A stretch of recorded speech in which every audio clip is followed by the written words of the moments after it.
Hello students, আজকে তোমাদের জন্য এবিটিএ মাধ্যমিক টেস্ট পেপার্স 2026-এর ফিজিক্যাল সায়েন্সের বিভাগ ক এবং বিভাগ খ এর সমস্ত প্রশ্নের উত্তর করে দেবো। অর্থাৎ তোমরা এখানে একের দাগ এবং দুয়ের দাগের সমস্ত 1 নম্বরের প্রশ্নের উত্তর পেয়ে যাচ্ছ।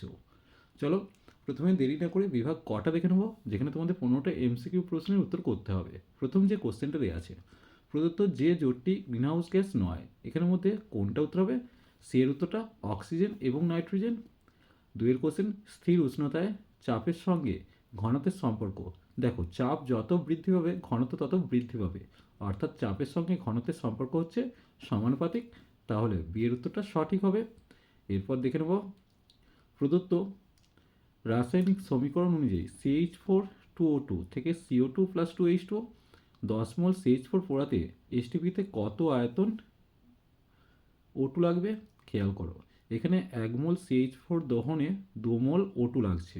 তাহলে 10 মোল CH4 দহনে বা পোড়াতে 20 মোল O2 লাগবে। তাহলে 20 মোল মানে হচ্ছে 1 মোল মানে হচ্ছে 22.4 লিটার। আর 20 মোল মানে এখানে দশমিক তুলে এখানে 10 দিয়ে গুণ করে দেবো, শূন্য শূন্য কেটে দেবো। তাহলে 448 লিটার উত্তর হবে। তাহলে এর উত্তরটা সঠিক হবে। এরপর দেখে নেব, এখানে দেখো 4 কোশ্চেন, এসআই পদ্ধতিতে তাপ পরিবাহিতাঙ্কের একক। উত্তর হবে watt per metre per kelvin. এর উত্তরটা সঠিক হবে। এফ ফোকাস দৈর্ঘ্যের একটি অবতল দর্পণকে সম্পূর্ণভাবে জলে নিমজ্জিত করলে ওই অবস্থায় ফোকাস দৈর্ঘ্য এফ ডট হলে নিচের কোনটি সঠিক? দেখো, সেক্ষেত্রে আগের যে ফোকাস দৈর্ঘ্য সেটা এফ ডটের সঙ্গে সমান হবে, অর্থাৎ সের উত্তরটা সঠিক হবে। এরপর আমরা 6 কোশ্চেন দেখে নেব, প্রদত্ত কোনটির তরঙ্গ দৈর্ঘ্য সব থেকে বেশি? এখানে দেখো, সব থেকে তরঙ্গ দৈর্ঘ্য বেশি হবে অবলোহিত রশ্মি, অর্থাৎ সের উত্তরটা সঠিক হবে। এরপর 1 কুলম আধানকে 1 ভোল্ট বিভব পার্থক্যের মধ্যে দিয়ে গেলে কী পরিমাণ কার্য করতে হবে? সেক্ষেত্রে 1 জুল কার্য করতে হবে। ডি এর উত্তরটা সঠিক। 1 বিওটি সমান কত জুল? উত্তর হবে 3.6 গুণিত 10⁶ জুল, অর্থাৎ এক্ষেত্রে ডি এর উত্তরটা সঠিক হবে। গ্যাসকে আয়নিত করার ক্ষমতা অনুযায়ী ক্রম নিচের কোন ক্রোন হ্রাসমান ক্রমটি সঠিক? দেখো, সব থেকে আয়নিত করার ক্ষমতা আলফার বেশি, বিটার মাঝারি, গামার সব থেকে কম, অর্থাৎ এর উত্তরটা সঠিক হবে। এরপর আমরা 10 কোশ্চেন দেখে নেব, নিচের মৌলগুলির মধ্যে কোনটি সন্ধিগত মৌল নয়? দেখো, এক্ষেত্রে সন্ধিগত মৌল নেওয়া হচ্ছে সিটা ক্যালসিয়াম। যদি এটা কোবাল্ট দিয়ে আছে, সিও ছোট হবে, এটা ওটা, তাহলে সন্ধিগত মৌল নয় ক্যালসিয়াম।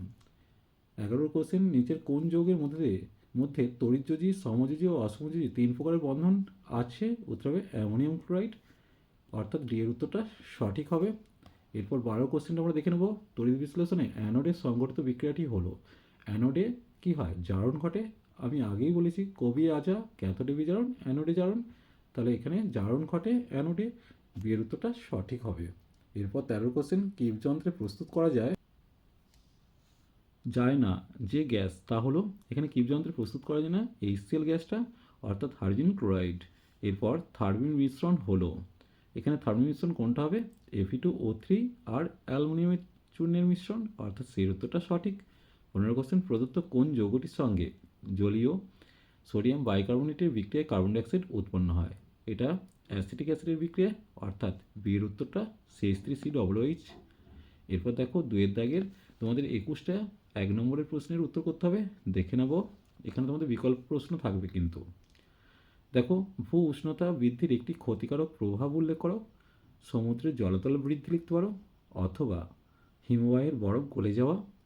এরপর একটি শক্তি উৎসের নাম লেখো যেটি স্থিতিশীল বৃদ্ধি ও উন্নয়নের জন্য ব্যবহৃত হয়।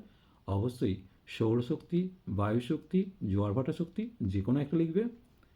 2 কোশ্চেন, জ্বালানির তাপন মূল্যের এসআই একক লিখতে বলেছে। জ্বালানির তাপন মূল্যের এসআই একক হচ্ছে জুল পার কেজি হবে, অর্থাৎ জে পার কেজি। 3 কোশ্চেন, সত্য মিথ্যা যাচাই করতে বলেছে। একই চাপ ও উষ্ণতায় CO2 এবং O2 গ্যাসের একই আয়তন অণুর সংখ্যা আলাদা।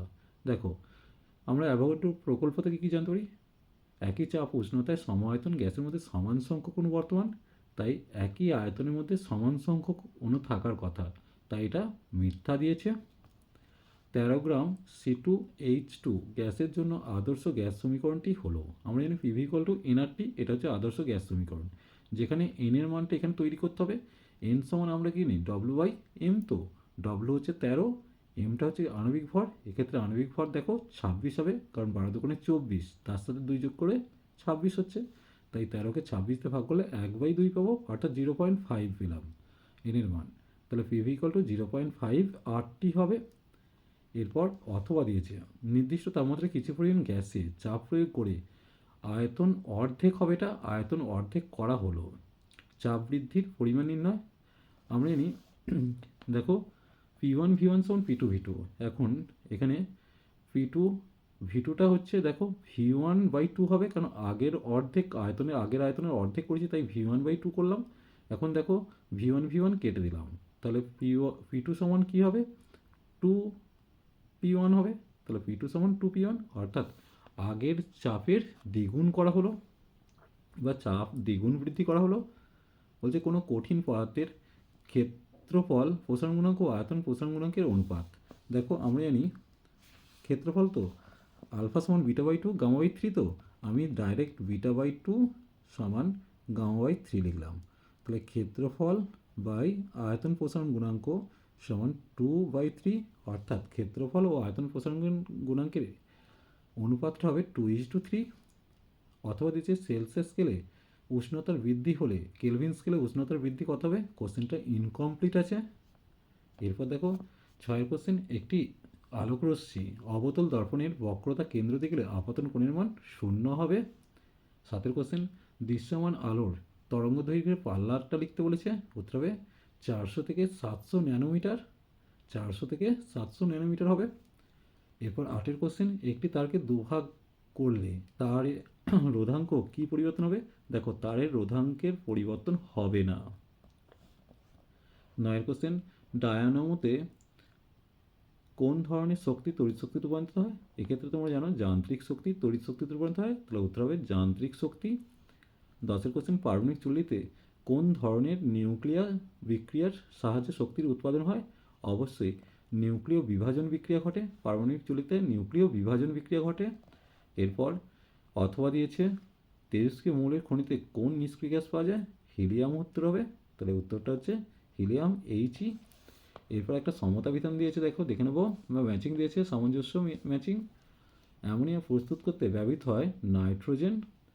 এরপর ধাতু সংকর ইনভারে যে ধাতুটি শতকরা সর্বোচ্চ পরিমাণে থাকে, লোহা বা Fe, একটি ক্ষার ধাতু পটাশিয়াম। এরপর আয়রনের মরিচা রোধে যে ধাতুটি প্রলেপ দেওয়া হয় সেটা হচ্ছে জিঙ্ক। এরপর 12 কোশ্চেন দেখো, Ma2 একটি তড়িৎযোজী যৌগ, জলীয় দ্রবণে এটি কী আয়নে বিয়োজিত হয়, অবশ্যই M2+ আর A- আয়ন উৎপন্ন করে। তাহলে সমীকরণটা Ma2 সমান দিয়ে M2+ প্লাস 2A- আয়ন উৎপন্ন করছে। তড়িৎ বিশ্লেষণ পদ্ধতিতে নিষ্কাশিত হয় এমন একটি ধাতুর নাম, অবশ্যই সোডিয়াম লিখবে। অথবা দেখো রূপোর তড়িৎ লেপনে তড়িৎ বিশ্লেষক হিসেবে কী নেওয়া হয়, উত্তর হবে পটাশিয়াম আর্জেন্টোসায়ানাইড, রূপোর তড়িৎ লেপনে পটাশিয়াম আর্জেন্টোসায়ানাইড। এরপর 14 কোশ্চেন, একটি অধাতব তড়িৎদ্বারের না উদাহরণ দিতে বলেছে, অবশ্যই তোমরা গ্যাস কার্বন লিখবে, গ্রাফাইটও লিখতে পারো। এরপর 15 কোশ্চেন, কোন আয়ন লোহার মরিচা ত্বরান্বিত করে, উত্তর হবে ক্লোরাইড আয়ন, অর্থাৎ Cl- আয়ন, ক্লোরাইড আয়ন যেটা।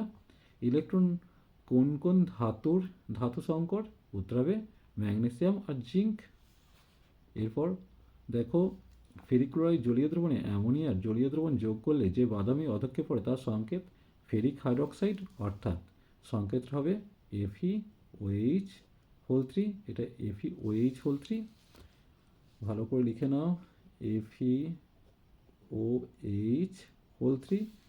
এরপর দেখো আইপ্যাক নাম লিখতে বলেছে, 1 নম্বর কার্বন, 2 নম্বর কার্বন, 3 নম্বর কার্বন, 3টে কার্বন, তাই প্রোপান, 2 পজিশনে কিটো গ্রুপ আছে তাই ওন, 2 ওন হবে, অর্থাৎ সেটাকে লিখতে পারি 2 প্রোপানোন। ভিনেগারে উপস্থিত কার্যকরী মূলকের সংকেত কার্বক্সিলিক, অর্থাৎ COOH। কার্বাইড বাতিতে উজ্জ্বল আলোর সৃষ্টি করে যে গ্যাসটি তার নাম হচ্ছে অ্যাসিটিলিন। চলো আজ এই পর্যন্তই, নেক্সট ভিডিও নিয়ে খুব তাড়াতাড়ি হাজির হবো। ভিডিওটি ভালো লাগলে লাইক, শেয়ার, কমেন্ট করো, পারলে চ্যানেলটিকে সাবস্ক্রাইব করে নিও। চলো টাটা, বাবাই।